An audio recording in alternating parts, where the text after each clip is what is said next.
అలా నేను శేషరావు ఒకే నెలలో వారం రోజుల వ్యవధిలోనే అటు రాష్ట్రపతి ఇటు ప్రధానమంత్రి విశాఖ రాబోతున్నారు.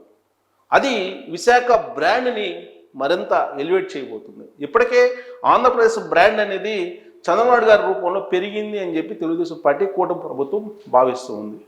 ఈ బ్రాండ్ని మరింత పెంచుకునేటువంటి క్రమంలో చంద్రబాబు నాయుడు గారు జూన్ 21వ తారీఖున అంతర్జాతీయ యోగా దినోత్సవాన్ని ఘనంగా నిర్వహించడానికి ప్రపంచానికి చాటి చెప్పేందుకు ఏర్పాట్లు చేస్తూ ఉన్నారు. ఇదే సమయంలో జూన్ 10వ తారీఖున రాష్ట్రపతి ముర్ము గారు విశాఖ రాబోతూ ఉన్నారు. విశాఖలో గిరిజన యూనివర్సిటీ తొలి స్నాతకోత్సవంలో ఆవిడ పాల్గొనబోతూ ఉన్నారు. రాష్ట్రపతి గిరిజన యూనివర్సిటీ తొలి స్నాతకోత్సవంలో పాల్గొనబోతున్నారంటే అటువైపు అందరూ చూస్తున్నారు, విశాఖ వైపు చూస్తూ ఉన్నారు. రాష్ట్రపతి వస్తున్నారంటే విశాఖ వైపు అందరూ చూస్తారు. భారతదేశంలో ఉండేటువంటి అందరూ చూస్తారు, అలాగే ప్రపంచంలో ఉండే అందరూ విశాఖ వైపు చూస్తారు. గిరిజన యూనివర్సిటీని పెట్టారు. గిరిజన యూనివర్సిటీ తొలి స్నాతకోత్సవానికి రాష్ట్రపతి అక్కడికి వస్తున్నారనగానే అటువైపు చూస్తారు. దానికి సంబంధించిన ఏర్పాట్లు భారీగా చేస్తున్నారు, పగడ్బందీగా చేస్తూ ఉన్నారు. 10వ తారీఖున ఆవిడ రాబోతూ ఉన్నారు. ఆవిడ స్నాతకోత్సవంలో పాల్గొని ఆవిడ వెళ్ళిన తర్వాత వారం రోజులకే జూన్ 21వ తారీఖున ప్రధానమంత్రి నరేంద్ర మోడీ గారు విశాఖ రాబోతున్నారు. విశాఖలో జరిగేటువంటి అంతర్జాతీయ యోగా దినోత్సవంలో ఆయన పార్టిసిపేట్ చేయబోతూ ఉన్నారు. ఆ రోజున దాదాపు 5 లక్షల మంది విశాఖలో ఆ యోగా దినోత్సవంలో పాల్గొనబోతూ ఉన్నారు. అంతర్జాతీయంగా మొత్తం చూడబోతూ ఉన్నారు. వరల్డ్ వైడ్ మొత్తం విశాఖ వైపు చూడబోతున్నారు. అది కేవలం యోగా ప్రపంచ యోగా దినోత్సవం కిందే కాకుండా విశాఖ వైపు అందరూ చూసేలాగా ఈ కార్యక్రమాన్ని విశాఖలో నిర్వహిస్తూ ఉన్నారు. మరి యోగా దినోత్సవాన్ని విజయవంతం చేయడానికి ఇప్పటి నుంచే చంద్రబాబు నాయుడు గారు ఆంధ్రప్రదేశ్ ప్రజల్ని సిద్ధం చేస్తూ ఉన్నారు. మహానాడు వేదికగా చేసుకొని యోగా ఆంధ్ర అనే దాన్ని పగడ్బందీగా తీసుకెళ్ళాలి, విజయవంతం చేయాలి. జూన్ 21వ తారీఖున అంతర్జాతీయ యోగా దినోత్సవాన్ని సక్సెస్ చేయాలనేటువంటి ఒక తీర్మానం కూడా చేశారు. యోగా ప్రాముఖ్యత గురించి ఆయన చెప్పారు. ప్రాక్టికల్గా ఆయన యోగా చేసి చూపించారు. ఒక 2 నిమిషాల పాటు కళ్ళు మూసుకొని యోగా చేస్తే కనుక, ధ్యానం చేస్తే కనుక ఎంత ప్రశాంతంగా ఉంటుందో మీరే అబ్జర్వ్ చేయండి అని చెప్పి తెలుగుదేశం పార్టీ కార్యకర్తలకు, లీడర్కు ప్రాక్టికల్గా చేసి చూపించారు చంద్రబాబు గారు మహానాడు వేదికగా చేసుకొని. ఎప్పటి నుంచో యోగా చేస్తూ ఉంటారు చంద్రబాబు నాయుడు గారు. ఆయన దైనందిన జీవితంలో అదొక భాగం. ఇవాళ కూడా చంద్రబాబు నాయుడు గారు చలాకీగా ఉండటానికి కానీ, యూత్ లాగా ఆయన స్పార్క్గా వ్యవహరించడానికి కానీ, యాక్టివ్గా ఉండటానికి కానీ యోగా కారణం అని చెప్పి ఆయన చెప్తూ ఉంటారు. అలాగే ఆయన తీసుకున్నటువంటి ఆహారం గురించి కూడా చెప్తున్నారు. ఈ మధ్యకాలంలో ఆయన ఏ వేదిక మీదకి వెళ్ళినా, ఏ పర్యటనకి వెళ్ళినా ఆయన ఆహారపు అలవాట్ల గురించి, ఆయన దైనందిన కార్యక్రమాల గురించి, ఆయన చేసేటువంటి యోగా, మెడిటేషన్ ఇలాంటి వాటి గురించి చెప్తూ ఉన్నారు. యాక్చువల్గా 4 రోజుల పాటు ఆంధ్రప్రదేశ్లో ఉండేటువంటి ప్రజలందరినీ కూడా యోగా దిశగా తీసుకెళ్ళాలి, యోగా దిశగా ఆలోచింపజేయాలనేటువంటి దాంతో చంద్రబాబు నాయుడు గారు ముందడుగు వేస్తూ ఉన్నారు. ప్రతి వేదిక మీద ఈ అంశాన్ని ప్రస్తావిస్తూ ఉన్నారు. ప్రాక్టికల్గా ఆయనే కొన్ని మెడిటేషన్ టెక్నిక్స్ చెప్తూ ఉన్నారు. అంటే 21వ తారీఖుకి అందరిని సన్నద్ధం చేస్తున్నారు.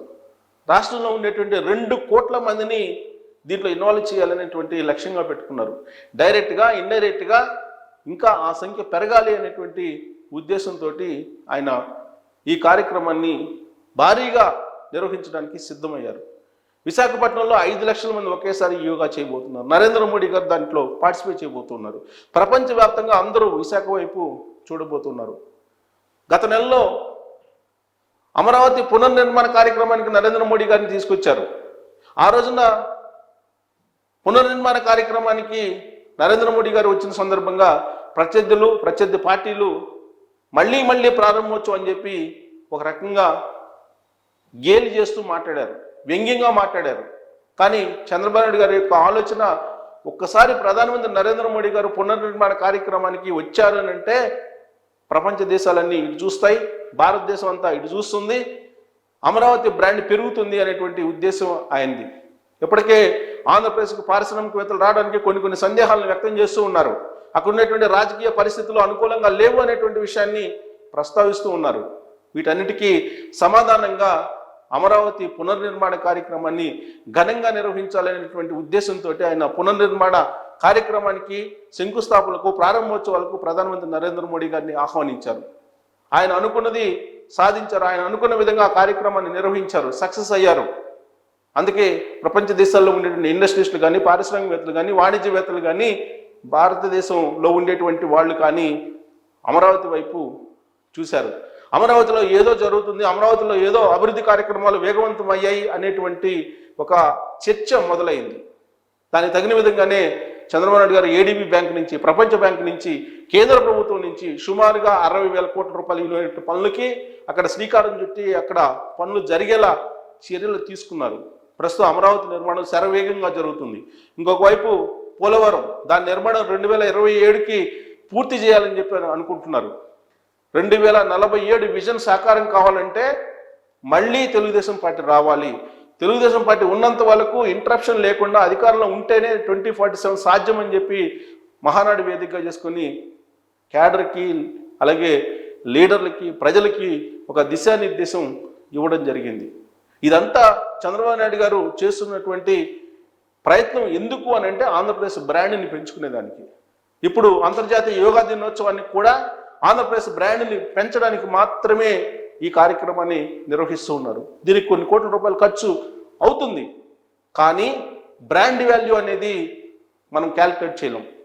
ఒక సంస్థకి ఒక బ్రాండ్ ఏర్పడిందంటే ఆ బ్రాండ్ వాల్యూని క్యాలిక్యులేట్ చేయడం అనేది కష్టం. వాస్తవ విలువ కన్నా బ్రాండ్ వాల్యూ అనేది ఎక్కువగా ఉంటుంది.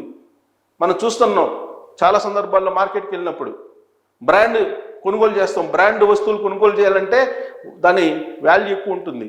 సో బ్రాండ్ క్రియేషన్ అనేది ఒక బృహత్తరమైనటువంటి కార్యక్రమం. అలాంటిది అమరావతికి ఒక బ్రాండ్ నేమ్ తీసుకొచ్చి అక్కడ అమరావతికి ఆంధ్రప్రదేశ్ రాజధాని అనేటువంటి విషయాన్ని ప్రపంచవ్యాప్తంగా చాటేందుకు ఆయన ప్రయత్నం చేస్తున్నారు. రాబోయేటువంటి రోజుల్లో మరొక 44,000 ఎకరాలు తీసుకొని అమరావతి పునర్నిర్మాణంలో భాగంగా మరింత విస్తరింపజేయడానికి, అక్కడికి వచ్చేటువంటి వాళ్ళకి భూములని ఇవ్వడానికి ల్యాండ్ బ్యాంక్ని క్రియేట్ చేస్తున్నారు.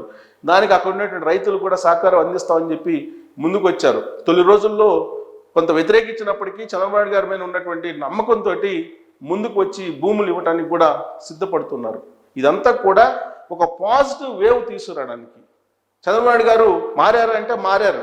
గతంలో అభివృద్ధి దిశగా ఆయన వెళ్ళేవాళ్ళు, సంక్షేమం కూడా చేసేవాళ్ళు, కానీ సంక్షేమం మరింత ప్రాధాన్యత ఇస్తూ ఉన్నారు. ఇప్పుడు ఒకవైపు సంక్షేమం, ఇంకొక వైపు అభివృద్ధి దిశగా వెళ్తున్నటువంటి చంద్రబాబు నాయుడు గారు ఆరోగ్య ఆంధ్రప్రదేశ్, హ్యాపీ ఆంధ్రప్రదేశ్ కావాలని చెప్పి కోరుకుంటున్నారు. గతంలో ఇలాంటి పదాలు ఎప్పుడు ఉపయోగించలేదు ఆయన, కానీ ఇప్పుడు ఆరోగ్యకరమైన హ్యాపీగా ఉండేటువంటి ఆంధ్రప్రదేశ్ కావాలనుకుంటున్నారు.